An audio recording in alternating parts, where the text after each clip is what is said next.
مجھے اپنے دل میں یاد کرتا ہے، میں بھی اسے اپنے دل میں یاد کرتا ہوں۔ جب میرا بندہ کسی محفل میں میرا ذکر کرتا ہے، میں اس سے کہیں بہتر محفل میں اس کا ذکر کرتا ہوں۔ اللہ کی محفل تو ملائکہ اعلیٰ کی ہے، ملائکہ مقربین کی ہے۔ بہرحال اللہ کو تم اپنے دل میں مستحضر رکھو، اللہ تعالیٰ تمہیں بھی یاد رکھے گا۔ دوبارہ فرمایا احفظ اللہ تجدہ امامک تجاہک، اللہ کو یاد رکھو تو اپنے سامنے موجود پاؤ گے، جب چاہو دعا کرو تو احفظ اللہ تجدہ امامک یا تجاہک، اپنے سامنے موجود پاؤ گے۔ اذا سألت فاسأل اللہ، اب آ گیا وہ مرکزی مضمون۔ دیکھو جب مانگو اللہ سے مانگو، غیر اللہ کے سامنے ہاتھ دراز کرو ہی مت۔ ایک حدیث میں آتا، یعنی حرام نہیں ہے، دنیاوی قواعد اصول قوانین کے تحت کسی سے مدد چاہنا، کوئی سوال کرنا حرام نہیں ہے۔ آپ سوال کریں، مدد لیں، اسی پر دنیا قائم ہے، ایک دوسرے کے ساتھ تعاون کے ساتھ۔ لیکن اونچا مقام کیا ہے؟ کسی سے سوال مت کرو سوائے اللہ، یہاں تک کہ جوتے باندھنے کا تسمہ تمہیں درکار ہے تو بھی کسی سے مت مانگو، اللہ سے مانگو۔ کیا پتہ اللہ کس کے دل میں ڈال دے اور وہ آ کے تمہیں تسمہ پیش کر دے۔ ہوتا ہے ایسا، بسا اوقات ہوتا ہے۔ جو اللہ کے ساتھ لو لگا کر رکھنے والے ہیں ان کے تو ایسے واقعات ہوتے ہیں کہ دل میں ایک بات آئی اور اس کے بعد وہی بات جو ہے وہ کوئی شخص آ گیا، اس نے وہ بات پوری کر دی۔ کیونکہ لوگوں کے دل جو ہے وہ تو اللہ کے دو انگلیوں کے مابین جسے چاہتا پھیر دیتا ہے۔ کیا پتہ اللہ کسی فرشتے کو انسانی شکل میں بھیج دے، آتا ہے فرشتہ، آتا ہے انسانی شکل میں، آپ کی تکلیف کو رفع کر دے، آپ کی ضرورت کو پورا کر دے۔ اسی سے مانگو، کسی اور سے مانگو۔ یہ ہے توحید کا لب لباب۔ یوں سمجھیے اسلام کی جڑ کیا ہے؟ ایمان۔ اسلام کا جو خارجی نظام عمل ہے، انفرادی اعمال ہو، اجتماعی ہو، ان سب کی روح رواں کیا ہے؟ ایمان۔ ٹھیک، ایک بات ہو گئی۔ ایمان کا خلاصہ لب لباب کیا ہے؟ ایمان باللہ۔ جیسے ایمان بالآخرہ بھی ہے، ایمان بالملائکہ ہے، ایمان بالانبیاء ہے، ایمان بالرسل ہے، ایمان بالکتب ہے، ایمان بالقدر ہے، لیکن اصل ایمان، اسی لیے ایمان مجمل میں آپ کو معلوم ہے کسی اور چیز کا ذکر نہیں۔ آمنت باللہ کما ہوا باسمائہ وصفاتہ وقبلت جمیع احکامہ اقرار باللسان وتصدیق بالقلب، یہ ایمان مجمل ہے۔ اجمالی طور پر ایمان اس کا نام ہے، ہاں مفصل تفصیلی طور پر آمنت باللہ وملائکتہ وکتبہ ورسلہ والیوم الآخر والقدر خیرہ وشرہ من اللہ تعالی۔ تو اسلام کی جڑ ایمان، اور اسلام کا سارا جو نظام عمل ہے، چاہے انفرادی اعمال ہو چاہے اجتماعی، ان سب کی روح رواں ایمان، اور ایمان کا خلاصہ ایمان باللہ۔ اور ایمان باللہ کا اصل حاصل وہ ہے جو اس حدیث میں آ رہا، اس کے دو ہیں تقاضے، عبادت صرف اسی کی، استعانت صرف اسی سے۔ اس لیے میں نے سورہ فاتحہ کا تذکرہ شروع میں کیا، یہ عبادت کا جوہر ہے، عبادت کا جو ہے یہ ایمان کا حاصل، عبادت صرف اس کی ہے اور استعانت صرف اس سے۔ استعانت ہی میں سوال بھی آ گیا، یہ بھی مدد ہے۔ آپ کسی سے کچھ مدد مالی چاہ رہے ہیں یا کوئی اور مدد چاہتے ہیں، کسی کام میں مدد چاہتے ہیں، جیسے میں نے کہا تھا کہ سفارش کرانا چاہتے ہیں، بھی مدد ہے۔ وَإِذَا اسْتَعَنْتَ فَاسْتَعِنْ بِاللَّهِ، اور جب مدد مانگو صرف اللہ سے مانگو۔ اور وہ سارے الفاظ یاد کر لیے، استدعاء، استعانت، استغاثہ، یہ جو غوث اعظم سے استغاثہ کیا جاتا ہے تو شرک ہے۔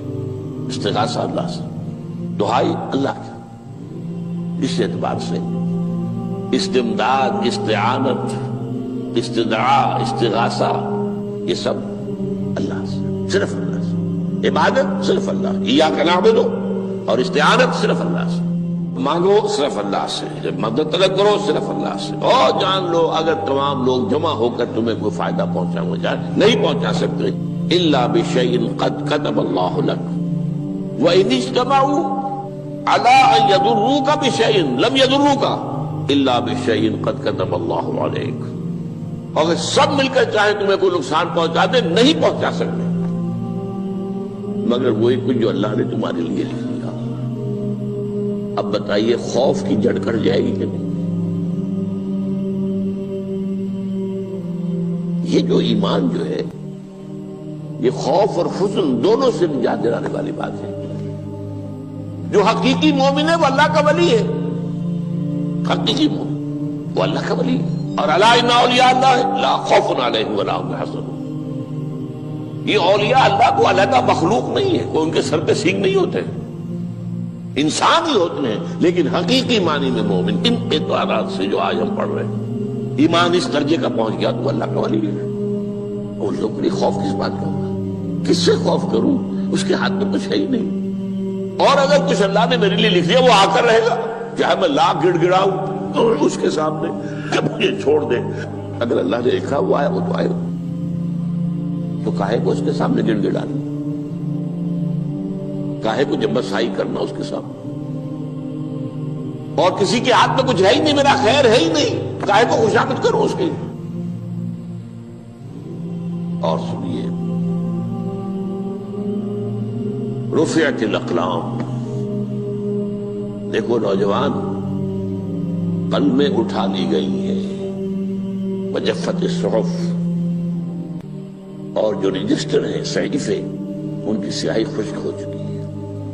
یہ ہے وہ اللہ کا علم، اس میں ہر شے لکھ دی گئی ہے، اس کی قلم اٹھا لیے گئے۔ جیسے آپ کو معلوم ہے امتحان ہوتا تھا، 3 گھنٹے ختم ہو گئے، اسٹاپ رائٹنگ، بس اب قلم رک جانا چاہیے۔ وہ قلم تو تقدیر کا کاتب جو ہے وہ قلم اس کا اب اٹھا لیا گیا، اور جو صحیفے جن پر لکھا گیا وہ خشک بھی ہو گئے۔ یہ تو روایت ہے جو امام ترمذی نے جس کو روایت کیا، یہ متن ان کا ہے جو ہم نے پڑھا ابھی، اور ان کا قول یہ ہے کہ یہ حدیث حسن صحیح ہے، لیکن یہی روایت اور انہی راوی سے عبداللہ ابن عباس سے رضی اللہ تعالیٰ عنہما اور بھی محدثین نے کی ہے، تو اس میں سے ایک اور متن جو ہے وہ یہاں پر امام نووی نے دے دیا ہے۔ احفظ اللہ تجدہ امامک، یہ تو پہلا وہ ٹکڑا تھا، وقت جاہک تھا، یہاں امامک ہے، امام مطلب ایک ہی ہے، اپنے سامنے پاؤ گے۔ اللہ کی حفاظت کرو، اللہ کو دل میں، اللہ کی یاد کو محفوظ رکھو، گویا کہ اللہ کو مستحضر رکھو۔ ذکر اللہ کے معنی کیا ہے؟ استحضار اللہ فی القلب، یہ ذکر اللہ ہے۔ جنہیں ہم ذکر سمجھ بیٹھے ہیں وہ ذکر کے ذریعے ہے۔ اقیم الصلاۃ لذکری، نماز قائم کرو میری یاد کے لیے، نماز ذریعہ ہے یاد کا۔ یہ علیحدہ بات ہے کہ آپ نے 17 رکعتیں بھی پڑھ لی ہو عشاء کی اور یاد آپ کو آئی ہی نہیں کوئی، آپ تو ایک میکینیکل انداز میں جو ہے وہ اٹھک بیٹھک کر رہے ہیں اور آپ کی زبان سے کچھ بھی نکل رہا ہے، تو اس کا آپ کے شعور سے، دل کی گہرائی سے کوئی رابطہ ہے ہی نہیں، وہ ذکر تو نہیں ہوا۔ ہاں نماز فرض تھی وہ ادا ہو گئی، آپ کی ایک فرض ادا ہو گئی۔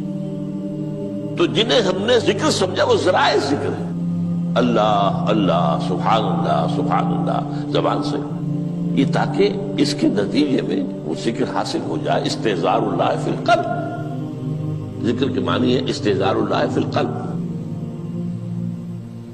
تعرف الی اللہ فی الرخاء، اور دیکھو کشادگی کے وقت میں تم اللہ کو یاد رکھو، اللہ کی طرف رجوع کیے رہو، بھول نہ جاؤ۔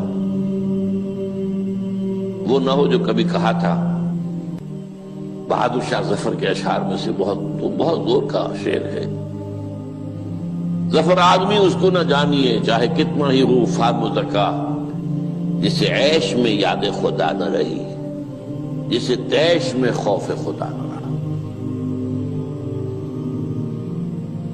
وہ ہے کشادگی کی حالت میں، جبکہ تمہارے لیے کشادگی ہے، اللہ کی طرف رجوع کیے رکھو۔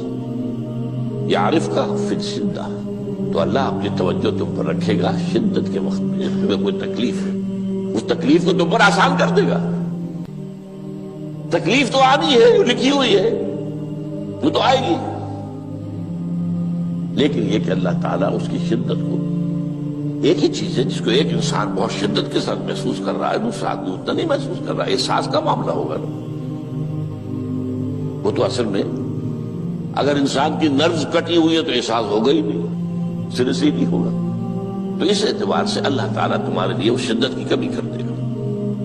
وَاعْلَمْ أَنَّمَا أَخْطَأَكَ لَمْ يَكُنْ لِيُصِيبَكَ، اور جان لو جو چیز تم سے چھوٹ گئی ہے، رہ گئی ہے، وہ ہرگز تمہیں ملنے والی نہیں تھی۔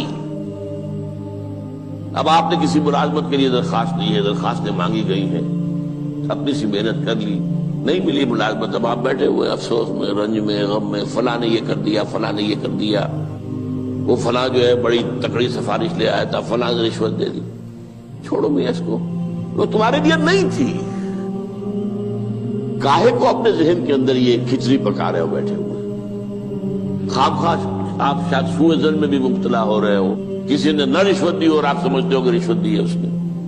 یہ ساری چیزیں جو ساری سیئات، ان کی جڑ کٹ جائے گی۔ وَعْلَمْ أَنَّمَا أَخْطَأَكَ لَمْ يَكُنْ لِيُصِيبَكَ وَمَا أَصَابَكَ، اور جو چیز تم پر آ گئی، لَمْ يَكُنْ لِيُخْطِئَكَ، ہو ہی نہیں سکتا تھا کہ وہ تم پر نہ آتی۔ یہ کر لیتا تو ہو جاتا، شاید یہ کر لیتا، میں نے ٹیکا پہلے لگوا دیا ہوتا تو یہ بات نہ ہوتی۔ بھائی وہ جو ہونا تھا وہ ہونا تھا۔ اب یہ وہ چیز ہے جس سے انسان میں کیفیت پیدا ہوتی، تسلیم و رضا۔ ہم بھی تسلیم کی خو ڈالیں گے، بے نیازی تیری عادت ہی صحیح، اے اللہ جو تو نے چاہا مجھے قبول ہے۔